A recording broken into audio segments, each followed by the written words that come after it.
নমস্কার বন্ধুরা, কেমন আছেন আপনারা? আশা করি ভালো আছেন। আমিও ভালো আছি। আজকে রান্না করব চানা মশলা। তো চলুন এই চানা মশলাটা কিভাবে রান্না করি দেখা যাক। তো তার জন্য এই যে কাবুল ছোলা আছে ভেজানো, উষ্ণ গরম জলে ভিজে রেখেছিলাম 4 থেকে 5 ঘন্টা। এই যে দেখুন কিভাবে বড় বড় হয়ে গেছে।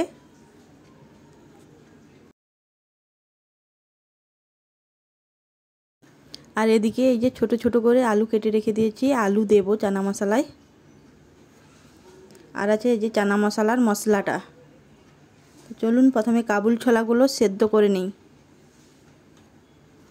প্রেসার কুকারের মধ্যে দিয়ে দিলাম কাবুল ছোলাগুলো।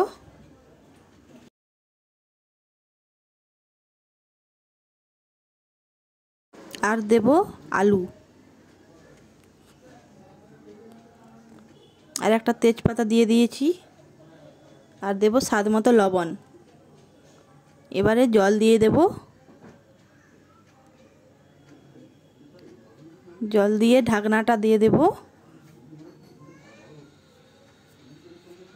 ছোলাগুলো সেদ্ধ করে নেব। 3 থেকে 4টা সিটি মেরে নিতে হবে, বেশি মারা যাবে না। এদিকে মশলা কাটা হয়ে গেছে, টমেটো কুচি, আদা কাটা আছে, তেজপাতা, আদাগুলো বেটে নেব। আদা বাটা হয়ে গেছে। তারপরে পোস্ত, কাজু, চারুমগজ এটাকেও বেটে নিতে হবে। দেখুন এইভাবে বেটে নিয়েছি।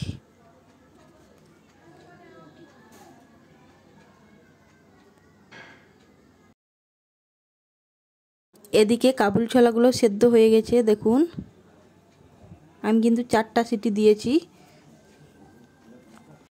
এবারে রান্নাটা করে নেওয়া যাক। তো তার জন্য কড়াইতে সাদা তেল দিয়ে দিয়েছি।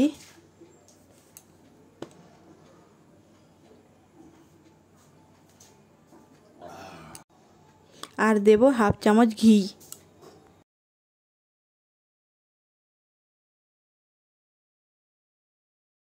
তেল আর ঘি গরম হয়ে গেছে।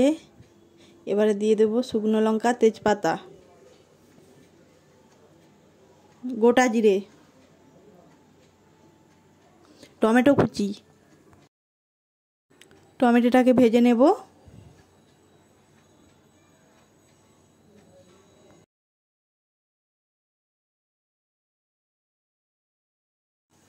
এবারে দেব আদা বাটা, লঙ্কার গুঁড়ো, অল্প একটুখানি হলুদ গুঁড়ো।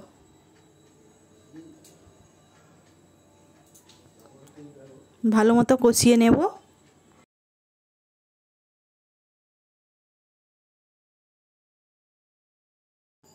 এবারে দেব জিরের গুঁড়ো,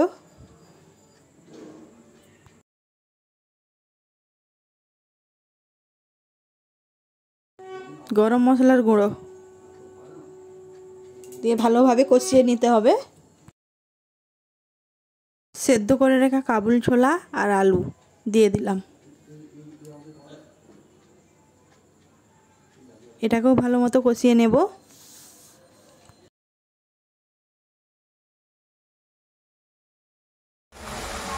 চানা মশলাটা দিয়ে দেবো।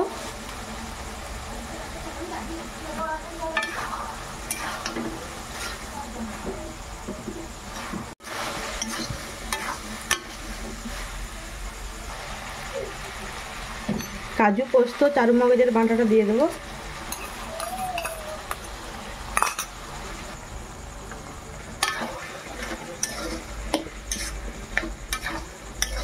ভালোভাবে কষিয়ে নেব।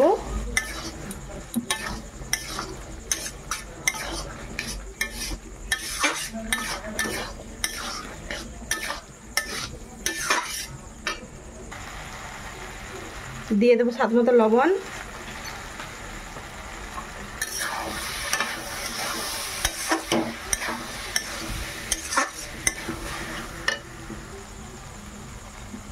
একটুখানি বেশি চিনি দিয়ে দিলাম।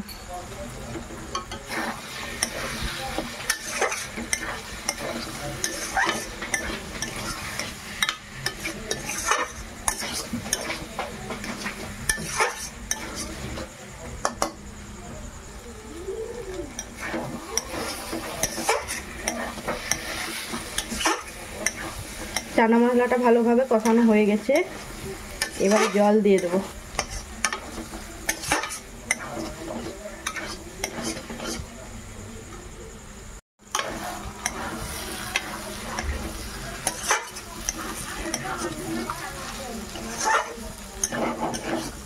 হয়ে গেছে ভালো মতো কষানো, এবারে দিয়ে দিলাম জল।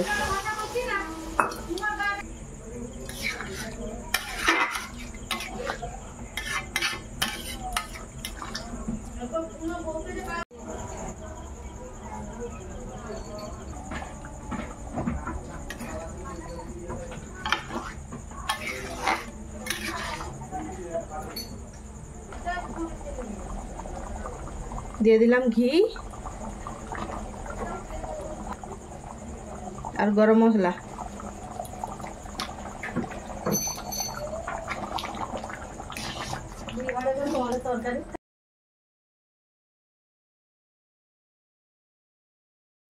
আমাদের চানা মশলা রেডি, এবারে নামিয়ে নেব।